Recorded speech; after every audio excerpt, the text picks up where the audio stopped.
Hello and welcome back to Baking on a Budget.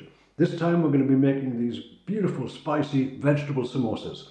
Very simple to make, very inexpensive, and they taste delicious.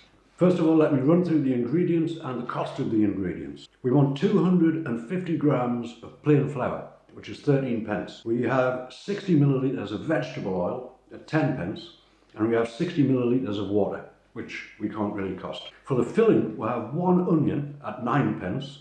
We've got about 200 grams of potato, which is 16 pence. We have a third of a tin of peas, which is another 16 pence. We have one carrot at 5 pence. We need a little bit of vegetable oil to fry that up in, which is about 3 pence. And we want about 3 teaspoons of curry powder at 18 pence. So the total cost of this recipe is 90 pence.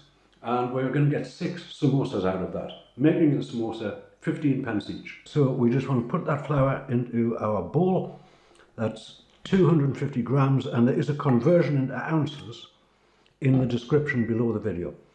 And for this pastry we're going to use oil instead of lard or butter or margarine. Now we just want to pour that oil in, give it a little pinch of salt, and then we just want to mix that oil with the spoon into the flour.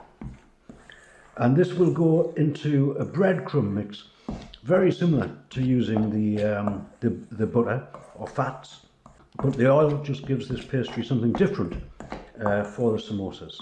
And then just combine the rest of that with the hands, same as we would with any other pastry. And this comes together really, really quick. Okay, that's all of the oil rubbed in. And now we also have 60 ml of cold water here. We just want to add that a little at a time and stir that in also. Not too much. Okay, now I'm going to start combining that by hand just to bring that together into a ball of pastry. I think just a touch more of the water just to bring that together. That is looking good. Now, same thing, we're going to put this in the fridge and let it rest whilst we are preparing the filling. And for this, really, we want to chop the veg up fairly small, small cubes, so we can get it into the pastry casings once we've made them. So with the onion, I'm just going to chop it in half. Then I will cut it that way, and then just cut it off about this size. As I say, the pastry cases aren't massive, and we don't want huge chunks in there. So we want them all nicely chopped up, and the same for the potato and the carrot.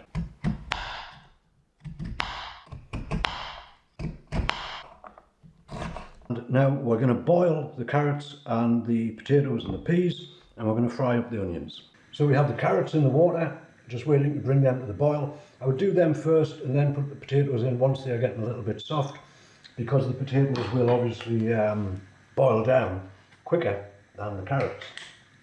Now in this pan here I have a tablespoon of vegetable oil, and to that I'm going to add maybe 2, maybe 3 teaspoons of this simple curry powder. Put a touch more in there, that's about 2.5. And we want to keep this on a low heat and keep stirring it and just allow the flavours to come out of the curry powder. Now again, the spicing for this dish is really a thing of personal choice. I'm using a fairly mild curry powder here, but if you have a particular recipe which you like, a particular type of powder which you like, then use that by all means. We just want to put the onions in there with it and let them fry down. Right, so that's just been a couple of minutes there, and the onions, spices and oil are all beautifully combined, so I'm going to take them off the heat at this point. You can see the carrots have got a rolling boil going on with them. Okay, that now has the potato in as well, and they are just getting soft, so to speak. We don't want it to be too mushy. And last ingredient, we just want to put some of these peas in here. As I say, it's just about a third of a tin, so it's an equal amount to the other vegetables.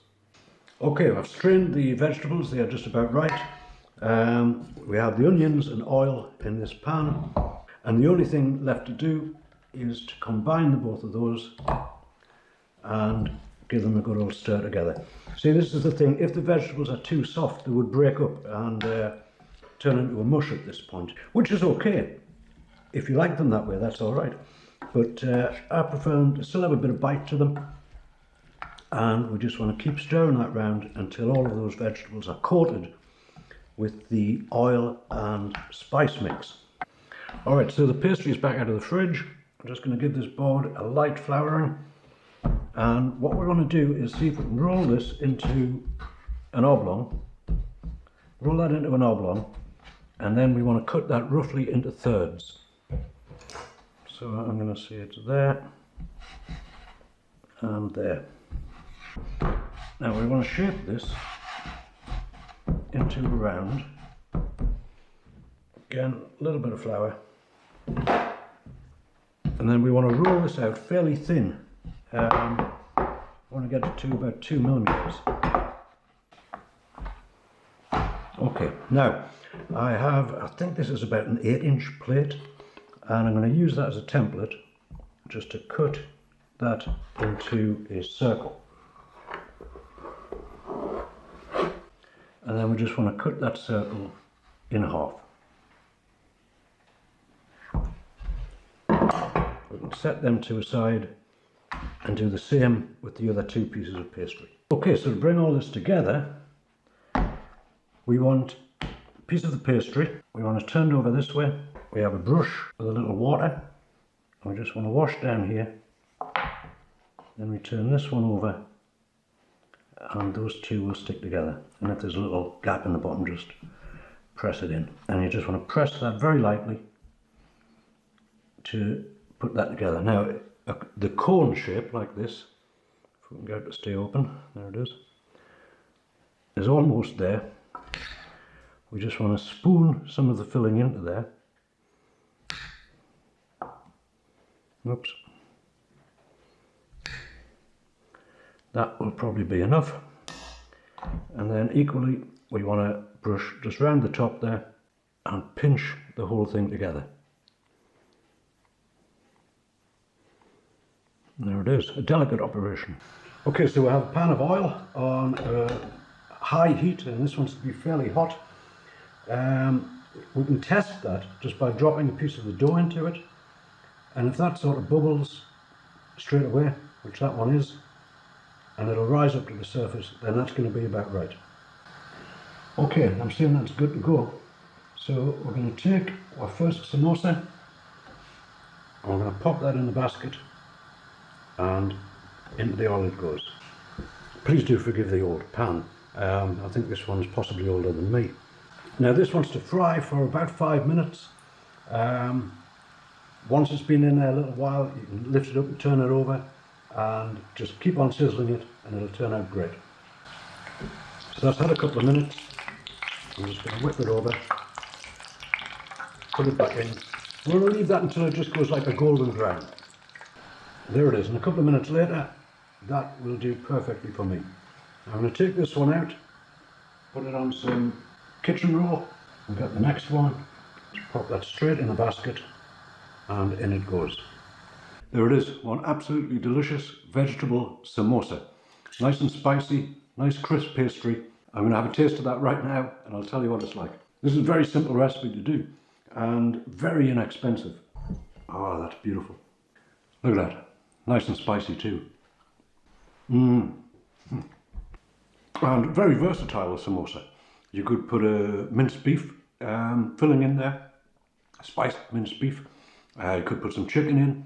You could do a lentil curry, make a lentil curry, use some of the filling in the samosas. That would be very nice as well. So very versatile dish, very easy to do. And as I say, this whole samosa is 15 pence. Okay, I'm going to polish the rest of this off.